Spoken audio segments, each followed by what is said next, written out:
ನಂಗ್ಯಾಕೋ ಪುರಂಜನನ್ನ ಕೊಂದಿದ್ದಾರೆ ಅನಿಸ್ತಾ ಇದೆ. ನನಗೂ ಹಾಗೆ ಅನ್ನಿಸ್ತಾ ಇದೆ.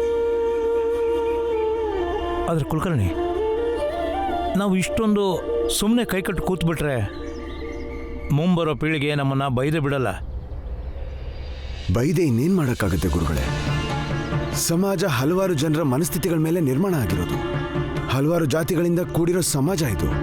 ಮುಂದೆ ಅವ್ರಿಗೆ ಅನಿಸ್ಬೋದು ದೊಡ್ಡವರಾಗಿ ನಾವೇನು ಮಾಡೋಕ್ಕಾಗಿಲ್ಲ ಅಂತ.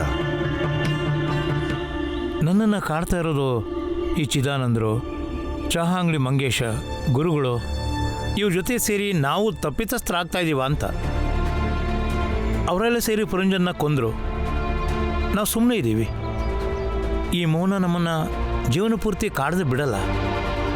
ಆದರೆ ಈಗ ನಾವು ಏನು ಮಾಡಬೇಕು ಅನ್ನೋದೇ ಗೊತ್ತಾಗ್ತಾ ಇಲ್ಲ. ಹೌದು ಗುರುಗಳೇ, ನಾವು ಸುಮ್ಮನೆ ಕೂರಬಾರ್ದು.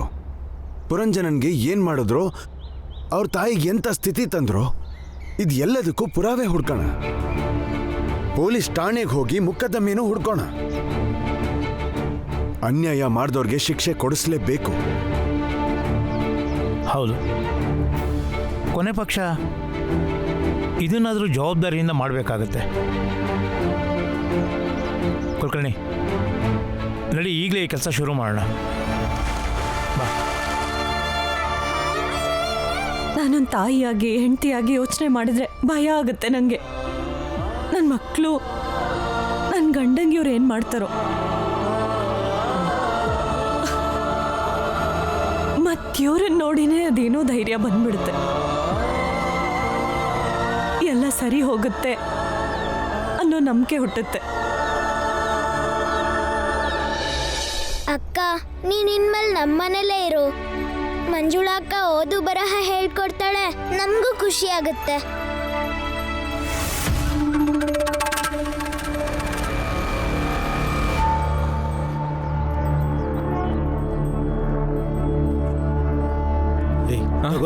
ಈ ಆಲದ ಎಲೆ, ಇದ್ರ ಹಾಲನ್ನ ಅವ್ರ ತಲೆ ಮೇಲೆ ಹಾಕು, ಸರಿನಾ? ಗೊತ್ತಾಯ್ತಾ? ಹೋಗು.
ಗುರುಗಳೇ, ಅದು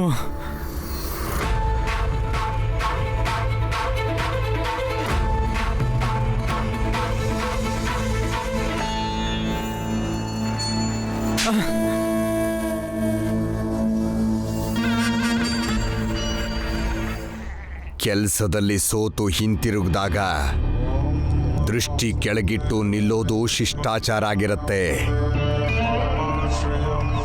ಆ ಹುಡುಗ ನಿನ್ನ ನಡೆ ಸರಿ ಇಲ್ಲ ಅಂತ ಕಂಡುಕೊಂಡಿದ್ದಾನೆ ಅಂದ್ರೆ ನೀನ್ ನಿನ್ನ ಕಾರ್ಯದ ಸ್ವರೂಪನ ಬದಲಾಯಿಸ್ಕೊಳ್ಬೇಕು ಅಂತ ನಿನಗೆ ಸ್ವಲ್ಪನೂ ಅನ್ನಿಸ್ಲಿಲ್ವಾ? ಕ್ಷಮಿಸಿ ಗುರುಗಳೇ.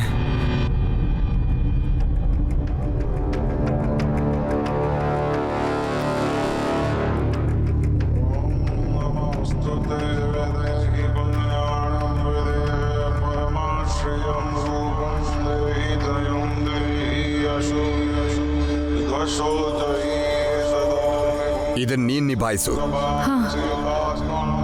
ಇವನ್ ಕೈಲಿ ಯಾವ ಕೆಲಸ ಆಗ್ಲಿಲ್ವೋ ಆ ಕೆಲಸನ ನೀನ್ ಮಾಡು.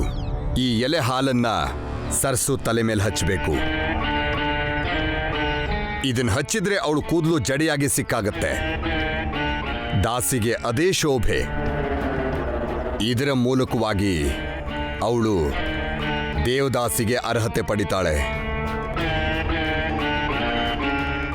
ಅದು ನಿಮ್ಮಿಬ್ಬರ ಥರನೇ.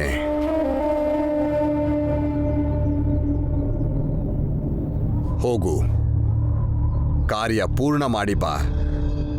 ಆಜ್ಞೆ ಗುರುಗಳೇ. ಕೇಳಿಲ್ಲಿ, ಸೋತು ಹಿಂತಿರುಗಬೇಡ ಇಲ್ಲಿಗೆ. ಸೋತು ಹಿಂತಿರುಗದವರಿಗೆ ನಮ್ಮಲ್ಲಿ ಯಾವುದೇ ಕ್ಷಮೆನೂ ಇಲ್ಲ. ಆಯ್ತು ಗುರುಗಳೇ.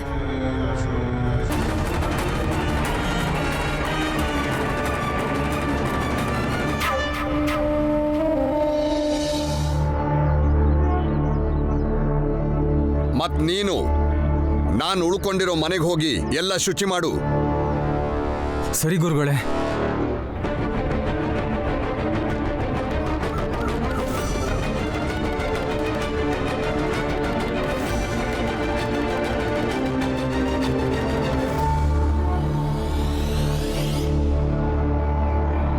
ಆ ಕೆಲ್ಸನ ನೀನ್ ಮಾಡು. ಈ ಎಲೆ ಹಾಲನ್ನ ಸರ್ಸು ತಲೆ ಮೇಲೆ ಹಚ್ಚಬೇಕು.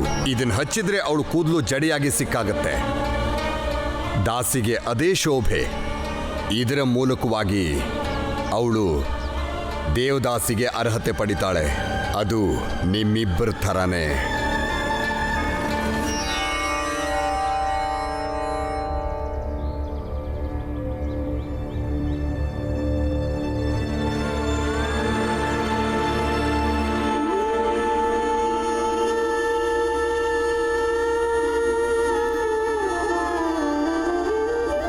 ಅಜ್ಜಿ, ಅಜ್ಜಿ, ಅಜ್ಜಿ ಎದ್ದೇಳು. ಅಜ್ಜಿ, ಅಜ್ಜಿ, ಅಜ್ಜಿ ಎದ್ದೇಳು.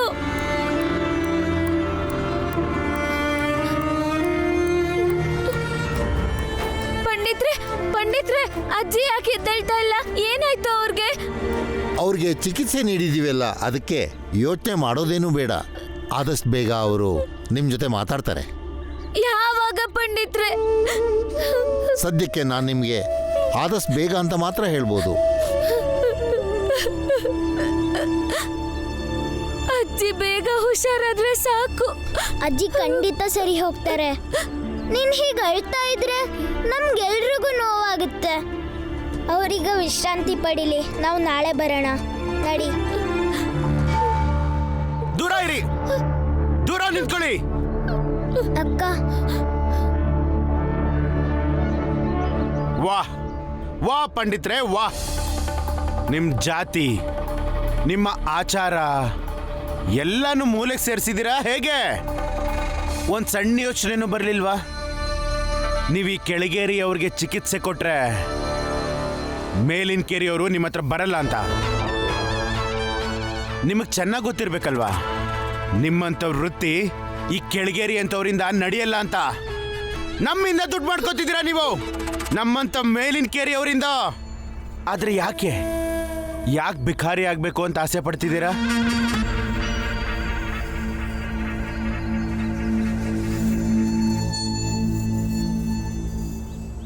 ಪಂಡಿತ್ರೆ,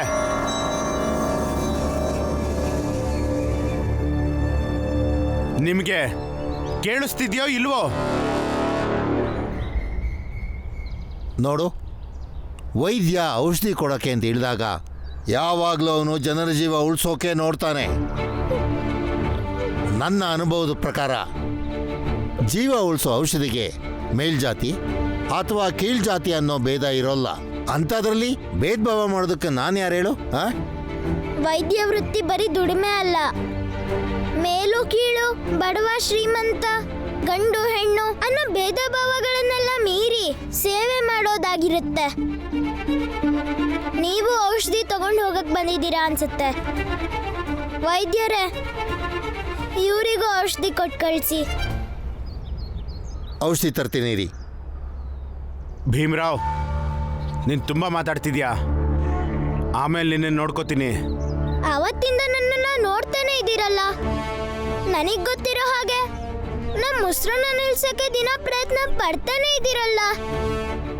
ಇವತ್ ನಮಗೆ ಅರ್ಥ ಆಗಿದೆ. ನಾವು ಹೋರಾಟ ಮಾಡ್ಬೋದು, ಮಾಡ್ತಾ ಇದೀವಿ, ಮಾಡ್ತಾನೆ ಇರ್ತೀವಿ. ನಮ್ಮ ಹೋರಾಟದಲ್ಲಿ ಯಾವ ಬದಲಾವಣೆನೂ ಆಗಲ್ಲ. ಮೊದಲು ನಮಗೆ ಹೇಳಿ, ಪುರಂಜನ್ ಮಾವ ಎಲ್ಲಿದ್ದಾರೆ? ನನಗೇನು ಗೊತ್ತು ಪುರಂಜನ ಎಲ್ಲೋದ? ಅಕ್ಕ, ನಾವು ನಾಳೆ ಬಂದು ಅಜ್ಜಿ ನೋಡ್ಕೊಂಡು ಹೋಗೋಣ, ನಡಿ.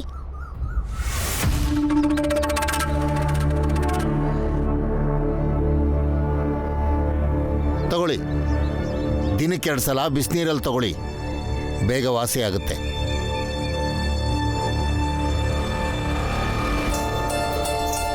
ನಾವು ಕೊಟ್ಟಿರೋ ಏಟು ಯಾರಿಗೆ ನೋವು ಮಾಡಿದೆ ಅಂತ ನೀವು ಊಹಿಸ್ಕೊಳಕ್ಕೂ ಆಗಲ್ಲ. ನಾವು ಕೊಟ್ಟಿರೋ ಏಟ್ಗೆ ನಿಮ್ಮ ಹತ್ರ ಔಷಧಿ ಕೂಡ ಸಿಗಲ್ಲ ಅಂತ ನನಗೆ ಗೊತ್ತು.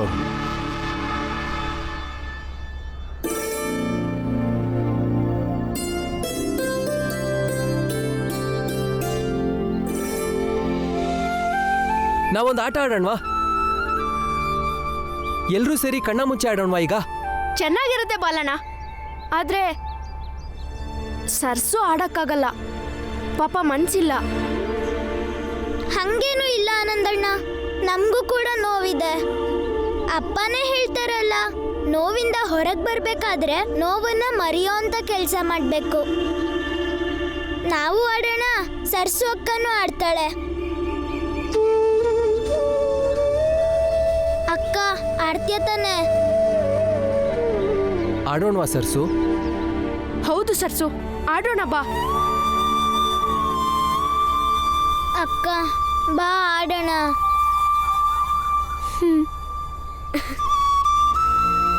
ಅಕ್ಕ, ಅಲ್ಲಿ ಹೋಗಿ 20 ತನಕ ಎಣ್ಸು. ಅಷ್ಟ್ರಲ್ಲಿ ನಾವು ಬಚ್ಚಿಟ್ಕೋತೀವಿ. ಆಮೇಲೆ ನೀನ್ ನಮ್ಮನ್ನು ಹುಡ್ಕು, ಆಯ್ತಾ?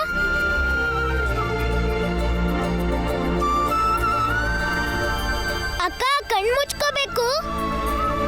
ಅಕ್ಕ, ನಾವು ಬಚ್ಚಿಟ್ಕೋತಿದೀವಿ, ಸರಿನಾ? ಸರಿ, ನಡೀರಿ, ಹಾ, ಬಚ್ಚಿಟ್ಕೊಳ್ಳೋಣ. ನಡಿ. 1 2 3 4 5 6.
ಸರ್ಸು, ಹುಡ್ಕು ನಮ್ನ.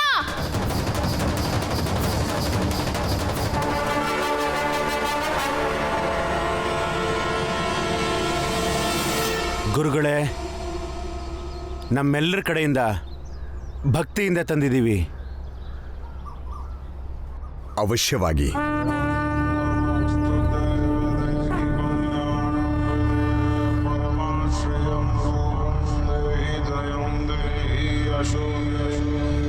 ಭಗವಂತನಿಗೆ ಸಮರ್ಪಿತಗೊಂಡ್ರೆ ಈ ಸಮಾಜ ಸಮೃದ್ಧವಾಗತ್ತೆ.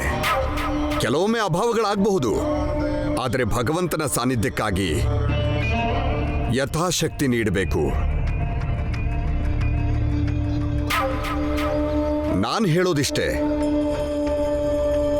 ನೀವೆಲ್ಲರೂ ನಿಮ್ಮ ನಿಮ್ಮ ಶಕ್ತಿ ಅನುಸಾರ ಹಣ, ಭೂಮಿ, ಅಕ್ಕಿ, ಶ್ರಮದ ಮೂಲಕ ದಾನ ನೀಡಿ. ಇನ್ನು ಈ ಹಳ್ಳಿಯಲ್ಲಿ ನನ್ನ ಪ್ರವಾಸ ಹೆಚ್ಚು ದಿನ ಇರೋದಿಲ್ಲ.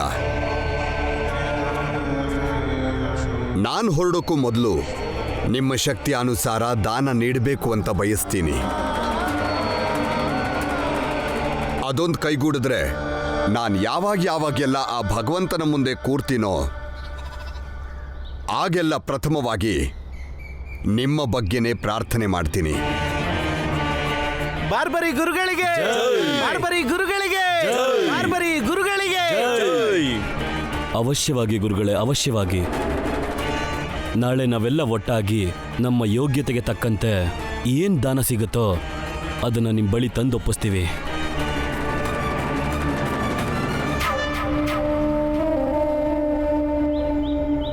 ತಗೋ.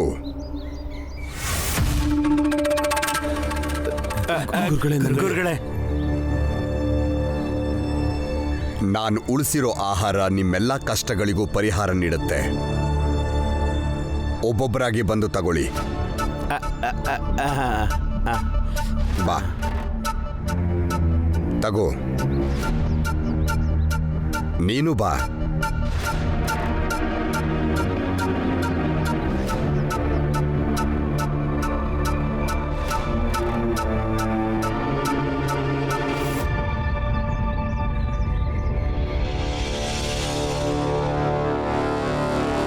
ಕತ್ತೆ,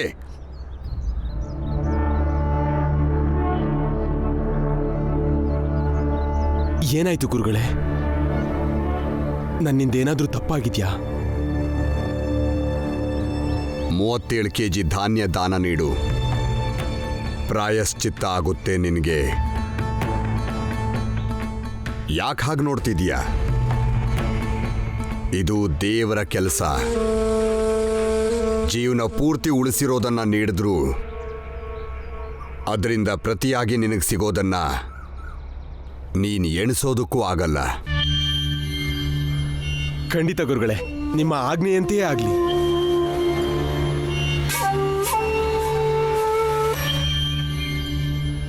ಸರ್ಸು ನಮ್ಮ ಜೊತೆ ಹೊರಡಕ್ಕೆ ತಯಾರಾದ್ರೆ ಈ ಊರಿಂದ ಹೊರಡೋ ಸಮಯ ಬಂತು ಅಂತಾನೆ. ದಾನ ಮತ್ತು ದಾಸಿ ಇಬ್ಬರೂ ನಮ್ಮೊಂದಿಗೆ. ನನಗೂ ತೃಪ್ತಿ, ಹಳ್ಳಿಯವ್ರಿಗೂ ನೆಮ್ಮದಿ.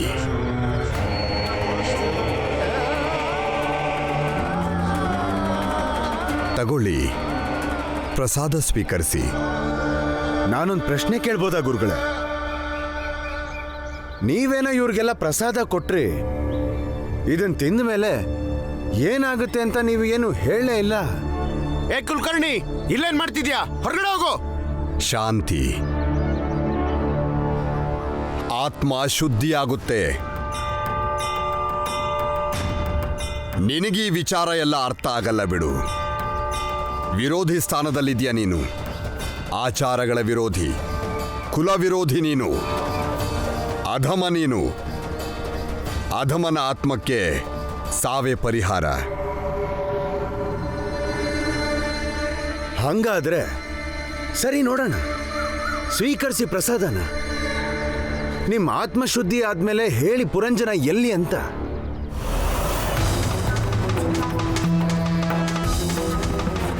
ಪುರಂಜನನ್ಗೆ ಏನ್ ಮಾಡಿದ್ರಿ ನೀವು?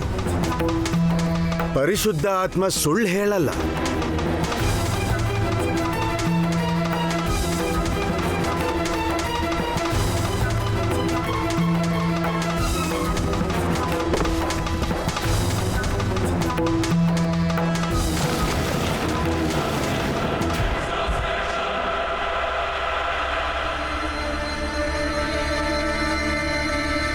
ಪ್ರಸಾದ ಸ್ವೀಕರಿಸಿ.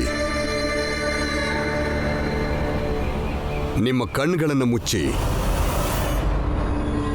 ನಿಮ್ಮ ಆತ್ಮದ ಮಾತುಗಳನ್ನು ಕೇಳಿಸ್ಕೊಳ್ಳಿ. ಆತ್ಮದ ಮಾತನ್ನ ಈ ಅಧಮನಿಗೂ ಸ್ವಲ್ಪ ಹೇಳಿ.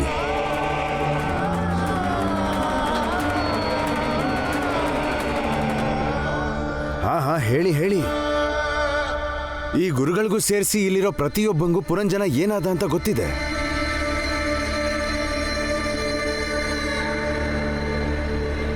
ನಿಮ್ಮ ಆತ್ಮದ ಪಿಸು ಮಾತನ್ನ ಕೇಳಿಸ್ಕೊಂಡು ಸತ್ಯವನ್ನೇ ಹೇಳಿ.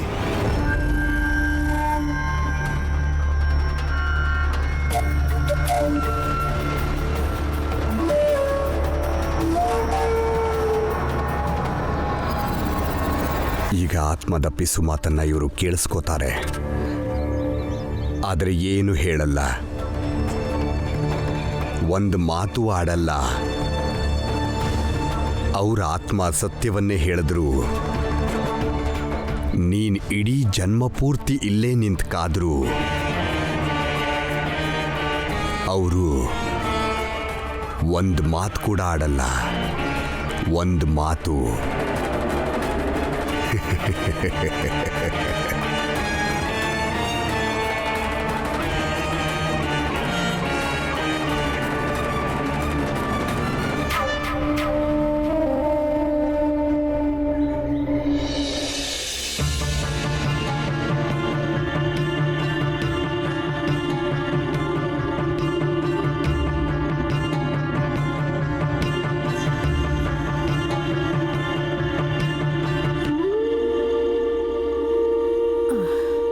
ಏನಾಯ್ತು ನಮ್ಮನೆ ರಾಣಿಗೆ?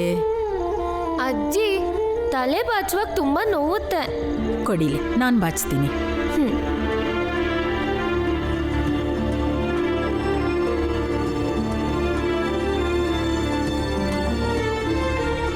ಕೂದಲಲ್ಲಿರೋ ಸಿಕ್ಕನ್ನು, ಜೀವನದ ಸಿಕ್ಕನ್ನು ಎರಡೂ ನಾವೇ ಬಿಡಿಸ್ಕೋಬೇಕು. ಎರಡಿಂದನೂ ನೋವೇ. ತಾಳ್ಮೆಯಿಂದ ಕೆಲಸ ಮಾಡಿದ್ರೆ ಸಿಕ್ಕಿಂದ ಹೊರಗೆ ಬರ್ತೀವಿ. ಅರ್ಥ ಆಯ್ತಾ? ಅಜ್ಜಿ ಅಜ್ಜಿ ಏನಾಯ್ತಕ್ಕ? ಯಾಕೆ ಅಳ್ತಿದ್ಯಾ? ಅಜ್ಜಿ ನೆನ್ಪಾದ್ರ? ಅಳ್ಬೇಡ.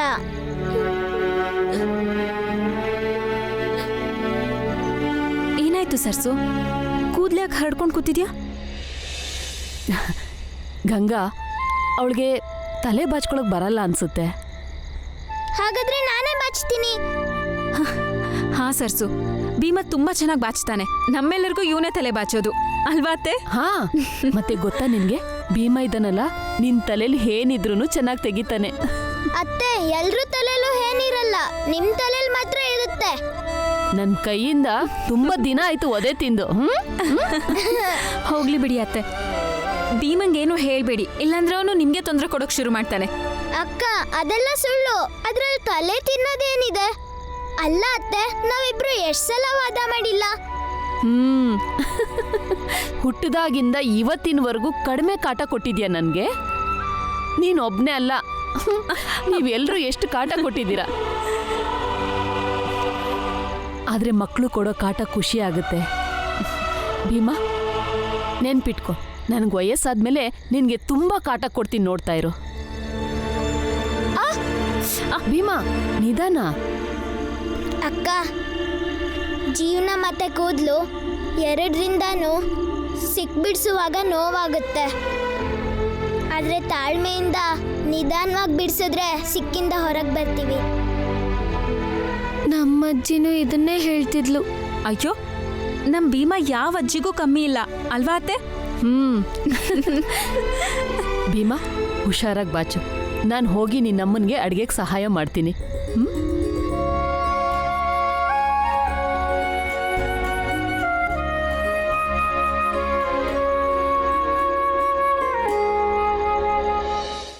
ಆಲದ ಎಲೆ ಹಾಲನ್ನ ಸರ್ಸು ಕೂದ್ಲಿಗೆ ನೀನ್ ಹಾಕಿದೆ ಅಂತಾದ್ರೆ ಇಷ್ಟೊತ್ತಿಗಾಗ್ಲೇ ಅವಳು ಕೂದಲು ಜಟೆ ಕಟ್ಟಕ್ ಶುರು ಬಿಟ್ಟಿರುತ್ತೆ.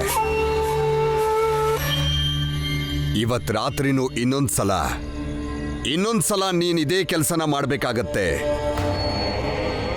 ನಾಳೆಯೊಳಗೆ ಸರ್ಸು ನಮ್ಮೊಂದಿಗೆ ಬರೋದಕ್ಕೆ ಅರ್ಹತೆ ಪಡ್ಕೊಂಡಿರ್ಬೇಕು. ಹಾಗೆ ಆಗ್ಲಿ ಗುರುಗಳೇ. ರಾತ್ರಿಯಂತೂ ಅವಳು ತಲೆಗೆ ನೀರು ಹಾಕೋದಿಲ್ಲ. ಬಟ್ಲು ತುಂಬಾ ನೀನ್ ಹಾಲ್ ತಗೊಂಡು ಇವತ್ ರಾತ್ರಿ ಅವ್ರ ಮನೆ ಕಡೆ ಹೋಗು.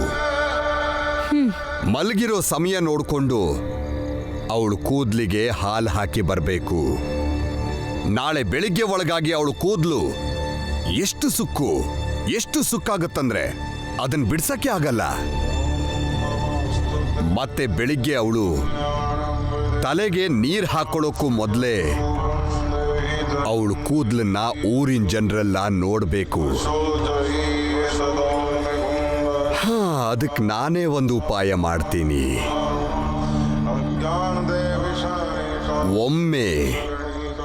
ಒಮ್ಮೆ ಅವಳು ಕೂದ್ಲ ಮೇಲೆ ಹಳ್ಳಿಯವರ ಗಮನ ಹೋಗ್ಲಿ, ಅವರೇ ದೇವ್ರ ಇಚ್ಛೆ ಆಗಿದೆ ಅಂತ ಹೇಳಿ ಅವಳನ್ನ ದಾಸಿಯನ್ನಾಗಿ ನನ್ನ ಪಾದಕ್ಕೆ ತಗೊಂಡು ಬಂದು ಅರ್ಪಿಸ್ತಾರೆ.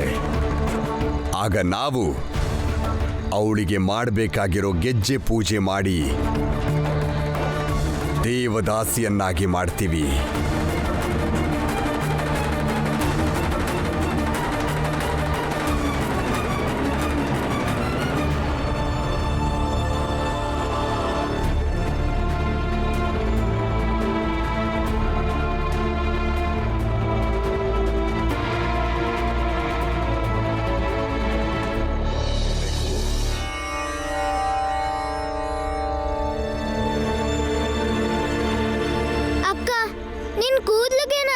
ಇಷ್ಟೊಂದು ಸಿಕ್ಕಿದೆಯಲ್ಲ, ಎಲ್ಲ ಅಂಟ್ಕೋಬಿಟ್ಟಿದೆ.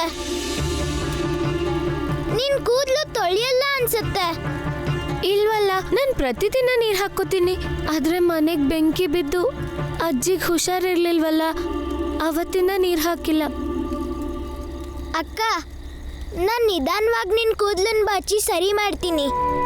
ನೀನ್ ಸಮಾಧಾನವಾಗಿ ಕುತ್ಕೋಬೇಕಷ್ಟೆ. ಒಂದ್ ಸ್ವಲ್ಪ ನೋವಾಗುತ್ತೆ. ಬೇಡ, ಇರ್ಲಿ ಬಿಡು. ನಾಳೆ ಬೆಳಿಗ್ಗೆ ನೀರು ಹಾಕೋತೀನಲ್ಲ, ಅದೇ ಸರಿ ಹೋಗುತ್ತೆ. ಸರಿ, ನಾನು ನಿನ್ ಕೂದಲಿಗೆ ತುರುಪ್ ಕಟ್ತೀನಿ ಅಷ್ಟೇ. ಸರಿ, ಗಂಟು ಹಾಕು. ಯಾವ್ದಾದ್ರೂ ಒಂದು ಕೆಲಸ ನಿಂಗೆ ಕೊಟ್ರೆ ಅದನ್ನ ಮುಗಿಸ್ದೆ ನೀನು ಹಾಗೆ ಬಿಟ್ಬಿಡ್ತೀಯಾ? ಗಂಟು ಹಾಕು.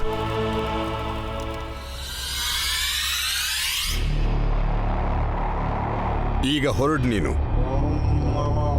ಆಲದ ಮರದ ಹತ್ರ ಹೋಗಿ ಸಾಕಷ್ಟು ಎಲೆಗಳನ್ನ ಸಂಗ್ರಹಿಸಿ ತಗೊಂಡ್ ಬಾ. ನೆನಪಿರ್ಲಿ, ಎಲೆ ಕೀಳೋದಕ್ಕೂ ಮೊದಲು ಮರಕ್ಕೆ ಕ್ಷಮೆ ಕೇಳೋದನ್ನ ಮಾತ್ರ ಮರಿಬೇಡ. ಆಯ್ತು ಗುರುಗಳೇ, ನಾನು ಈಗಲೇ ಹೋಗಿ ಎಲೆ ತಂದು ಪಾತ್ರೆ ತುಂಬಾ ಅದ್ರ ಹಾಲು ತೆಗ್ದಿಡ್ತೀನಿ. ಹೋಗು.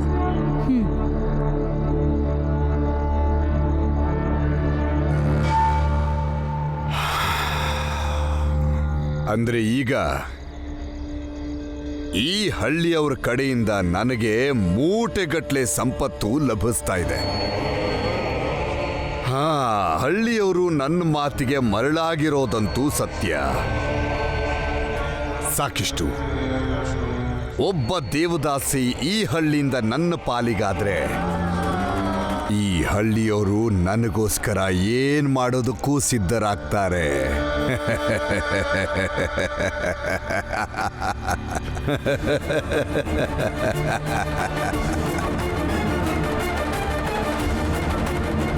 ನಾನೀಗಲೇ ಹೋಗಿ ಸರ್ಸುಗ್ ವಿಷಯ ತಿಳಿಸ್ಬೇಕು. ಪ್ರತಿದಿನ ಮಲ್ಕೊಳ್ಳೋ ಜಾಗದಲ್ಲಿ ಇವತ್ತು ರಾತ್ರಿ ಮಲ್ಕೋಬೇಡ ಅಂತ ಹೇಳಬೇಕು. ಒಂದ್ಸಲ ಏನಾದರೂ ಈ ಸಿಕ್ಕಲ್ಲಿ ಸಿಕ್ಕಾಕೊಂಡ್ರೆ ನಂತರ ಅವಳ ಜೀವನನೂ ಹಾಳಾಗಿ ಹೋಗುತ್ತೆ. ತುರುಪ್ ಕಟ್ಟೆ ನೋಡು. ಬೆಳಗ್ಗೆ ನೀರು ಹಾಕೋ, ಸರಿ ಹೋಗುತ್ತೆ. ಸರಿನಾ? ಸರಿ. ಅಡಿಗೆ ಆಯ್ತು, ಊಟ ಮಾಡೋಕ್ ಬನ್ನಿ. ನೀವು ಒಳಗೆ ಹೋಗಿ ನಾನು ಕೈ ತೊಳ್ಕೊಂಡು ಬರ್ತೀನಿ. ಹಾ, ನಡಿ ಪುಟ್ಟ, ಊಟ ಮಾಡೋಣ. ನಿಧಾನ. ರಾಮ್ಜಿ, ಹಾಕು ಇದನ್ನ.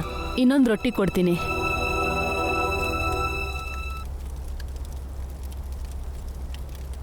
ಅತ್ತೆ, ಭೀಮನೇ ಗಂಟು ಹಾಕಿದ್ದು.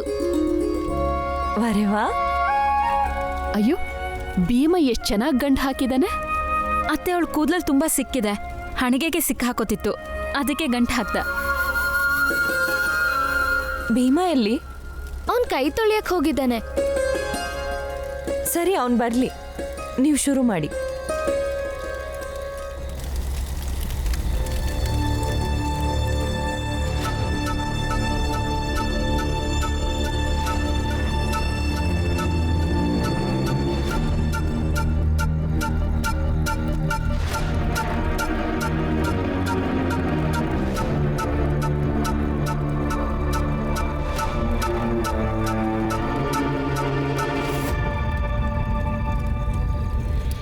ಅವ್ರ ಮುಂದೆ ನಾನು ಒಳಗೆ ಹೋಗಕ್ಕಾಗಲ್ಲ.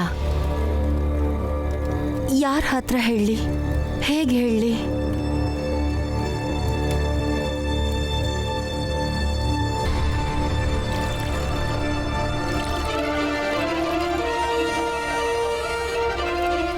ಹೋರಾಟನ ನೀವೇ ಶುರು ಮಾಡಿದ್ದೀರಾ.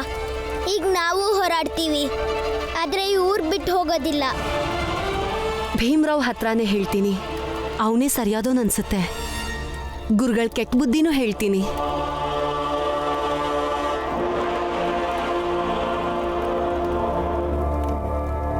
ಭೀಮಾ, ಭೀಮಾ,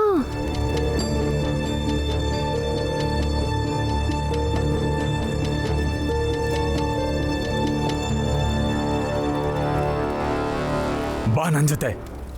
ಈಗ ಗುರುಗಳು ನಿನಗೆ ಶಿಕ್ಷೆ ಕೊಡ್ತಾರೆ. ಬಾ. ದಯವಿಟ್ಟು ನನ್ನ ಬಿಟ್ಬಿಡಿ. ಒಂದ್ ಹುಡುಗಿ ಜೀವನದ ಪ್ರಶ್ನೆ ಇದು. ನಿಮ್ಗೂ ತಾಯಿ ಮಗಳಿದ್ದಾಳಲ್ವಾ, ಅವ್ರು ನೆನೆಸ್ಕೊಂಡು ನನ್ನ ಬಿಟ್ಬಿಡಿ. ಗುರುಗಳ ಮಾತಿಗಿಂತ ದೊಡ್ಡದು ಏನೂ ಇಲ್ಲ. ಬಾ. ಕೊಡಿ ಆ ಕಡೆ.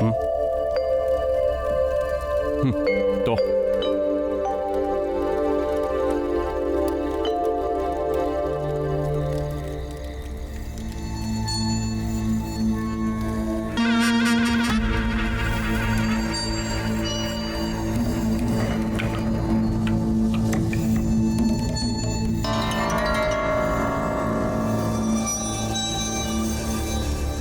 ಗುರುಗಳೇ, ಗುರುಗಳೇ, ಈ ಹೆಂಗಸು ಆ ಹುಡುಗಿ ವಿಷಯನ ಭೀಮನ ಹತ್ರ ಹೇಳಕ್ ಹೋಗಿದ್ಲು.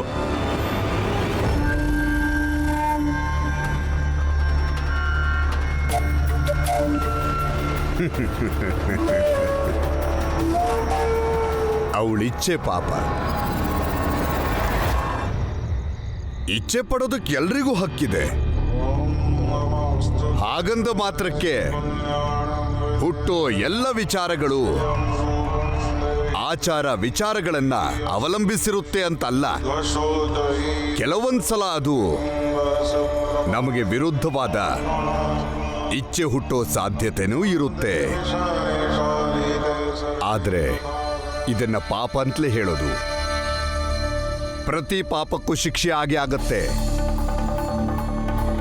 ಪಾಪಿಗೆ ಅನುಕಂಪ ತೋರಿಸೋದು ಪಾಪಿಗಳಿಗೆ ಪ್ರೋತ್ಸಾಹ ಕೊಟ್ಟ ಹಾಗಾಗುತ್ತೆ. ಆದ್ರಿಂದ ಈ ಹುಡುಗಿಗೂ ಶಿಕ್ಷೆ ಆಗ್ಲೇಬೇಕು.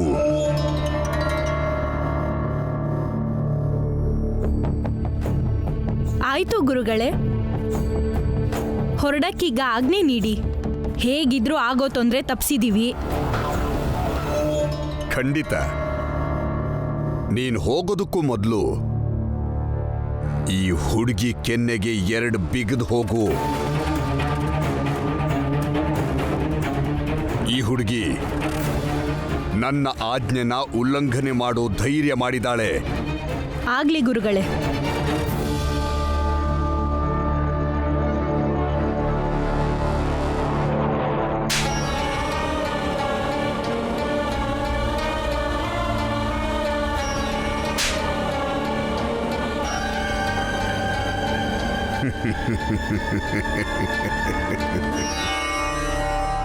ನೀನಿನ್ನು ಹೊರಡು. ನಿನಗೆ ಗೆಲುವು ಖಂಡಿತವಾಗ್ಲೂ ಸಿಗತ್ತೆ.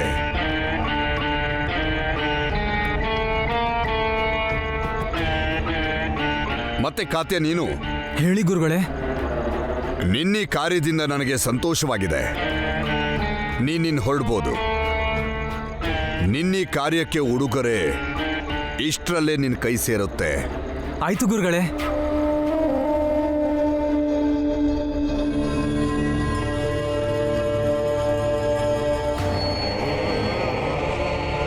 ಮತ್ತೆ ನೀನು ನೆನ್ಪಲ್ಲಿಟ್ಕೋ, ನಾಳೆ ಬೆಳಿಗ್ಗೆ ಇಲ್ಲಿಗೊಂದು ಹುಡುಗಿ ಬರ್ತಾಳೆ. ಆ ಹುಡುಗಿನ ನೀನೇ ದೇವದಾಸಿ ಮಾಡಬೇಕು. ನಿನ್ನ ಈ ಕೈಗಳಿಂದಲೇ. ಅರ್ಥ ಆಯ್ತಾ?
ಗಂಗಾ, ಬೆಕ್ಕು ಬಂದಿರಬೇಕು ನೋಡು.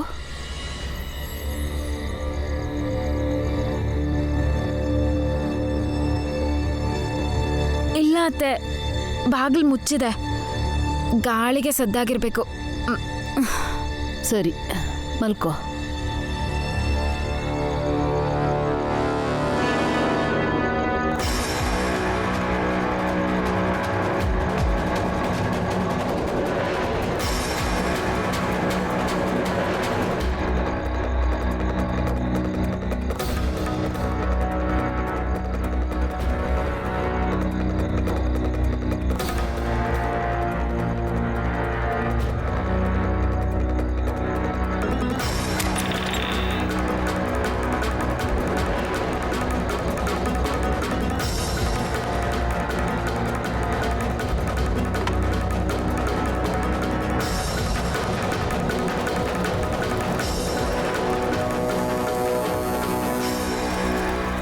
ರಾತ್ರಿ ಕಳೆದು ಬೆಳಕರಿಯೋ ಹೊತ್ತಿಗೆ ಸಾಮಾನ್ಯ ಕನ್ಯೆ ಆಗಿರೋ ನೀನು ವಿಶೇಷ ಕನ್ಯೆ ಆಗಿ ಹೋಗ್ತೀಯಾ.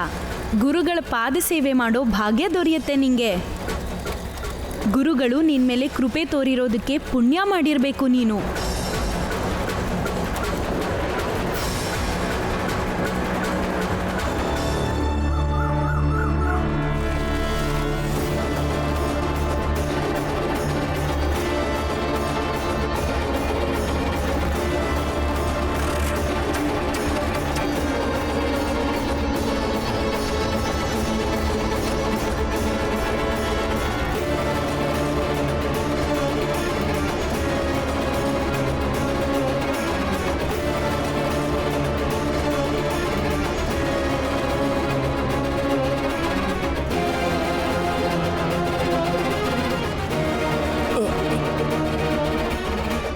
ಇದೇನಿದು ಬೆಳಗ್ಗೆ ಬೆಳಗ್ಗೆ ಏನ್ ಶಬ್ದ?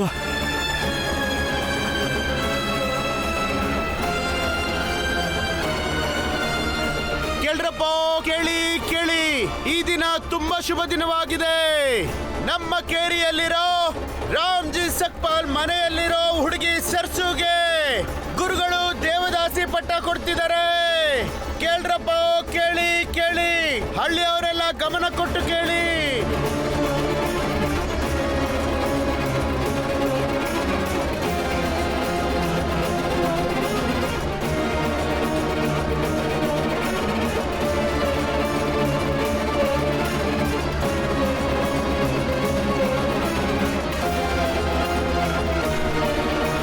ರಾಮಜಣ್ಣ, ರಾಮಜಣ್ಣ, ರಾಮಜಣ್ಣ!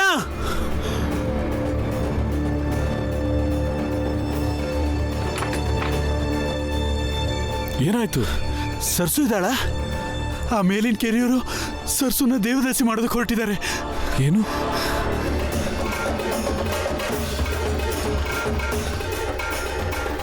ದೇವದಾಸಿ ಹಂಗಂದ್ರೇನು? ಮತ್ತೆ ನನ್ ಕರ್ಕೊಂಡು ಹೋಗಕ್ಕೆ ಯಾರು ಬರ್ತಿದ್ದಾರೆ?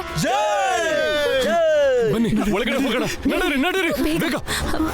ಬಾರ್ಬರಿ ಗುರುಗಳಿಗೆ, ಬಾರ್ಬರಿ ಗುರುಗಳಿಗೆ. ನಾನೇನ್ ತಪ್ಪು ಮಾಡಿದ್ದೀನಿ ಅಂತ ನನ್ನ ಕರ್ಕೊಂಡು ಹೋಗಕ್ ಬರ್ತಿದ್ದಾರೆ? ಸಮಾಧಾನ ಮಾಡ್ಕೋಬೇಡ, ಹೆದರ್ಕೋಬೇಡ.